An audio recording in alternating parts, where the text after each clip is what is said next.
Telangana assembly ఎన్నికల్లో Congress party విజయం సాధించాక కాంగ్రెస్లోకి వలసలు రోజురోజుకి పెరుగుతున్నాయి. మరి ముఖ్యంగా ఎంతో బలమైన పార్టీగా తెలంగాణలో ఉన్న బీఆర్ఎస్ పార్టీ పూర్తిగా ఖాళీ అవుతోంది. ఒక్కొక్కరిగా కాంగ్రెస్లోకి వెళ్తూ సొంత పార్టీ నేతలకు షాక్ ఇస్తున్నారు. ఓడిన చోటి గెలవాలన్న లక్ష్యంతో పార్లమెంటు ఎన్నికల్లో సత్తా చాటాలని భావిస్తున్న బీఆర్ఎస్ పార్టీకి ఊహించని ఎదురుదెబ్బలు తగులుతున్నాయి. ఇప్పటికే వార్డు మెంబర్ నుండి sarpanch, MLC, MLA, MP, councillor, mayor ఇలా ప్రతి ఒక్కరూ కారు దిగి కాంగ్రెస్ కుటికి చేరుతున్నారు. అయితే త్వరలో మరో 12 మంది బీఆర్ఎస్ ఎమ్మెల్యేలు కూడా కాంగ్రెస్ తీర్థం పుచ్చుకోబోతున్నట్టు సోషల్ మీడియాలో వార్తలు తెగ వైరల్గా మారుతున్నాయి. దీంతో రాష్ట్రంలో రాజకీయాలు ఆసక్తికరంగా మారాయి. అయితే తెలంగాణ రేవంత్ సర్కార్ ఏర్పాటు చేసిన నాటి నుండి నేటి వరకు కూడా లోక్సభ ఎన్నికల తర్వాత కాంగ్రెస్ పార్టీ కూలిపోతుందని ఓవైపు బారాస, మరోవైపు భాజపా ఆరోపణలు చేస్తున్నాయి.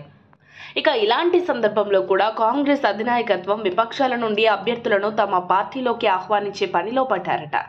పరోక్షంగా తమ పనులు తాము చేసుకుంటూ తమ అపోజిషన్ పార్టీ నుండి ఎమ్మెల్యేలను, ఎంపీలను, చిన్నా చితక చోటాబడా నేతల్ని తమ పార్టీలోకి ఆహ్వానిస్తున్నారట. అధికారంలో ఉన్న పార్టీకి వెళ్తే తమకు కూడా ఎలాంటి ఇబ్బందులు ఉండవని నిర్ణయించుకున్న బీఆర్ఎస్ ఎమ్మెల్యేలు పదవి ఇస్తామని హామీ ఇవ్వకుండా కూడా రేవంత్ రెడ్డి పార్టీలోకి ఆహ్వానిస్తే చాలు అన్న ఆశతో ఉన్నారట. ఇక రేవంత్ అన్న ఒక ఫోన్ కొడితే చాలు అన్న చందంగా ఎదురు చూస్తున్నారట పలువురు నేతలు.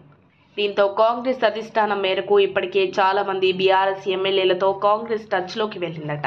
అయితే తాజాగా వినిపిస్తున్న సమాచారం ప్రకారం బీఆర్ఎస్ పార్టీ నుండి 12 మంది ఎమ్మెల్యేలు కాంగ్రెస్లోకి జంప్ అవ్వడానికి చూస్తున్నారట.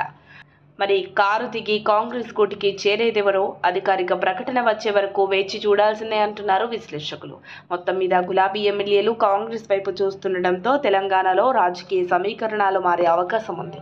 మరిన్ని అప్డేట్స్ కోసం మా కాయ్ టీవీని సబ్స్క్రైబ్ చేసుకోండి. మా వీడియో కనుక మీకు నచ్చినట్లయితే లైక్ చేయండి, షేర్ చేయండి. మీ విలువైన అభిప్రాయాలను కామెంట్ బాక్స్లో తెలియజేయండి.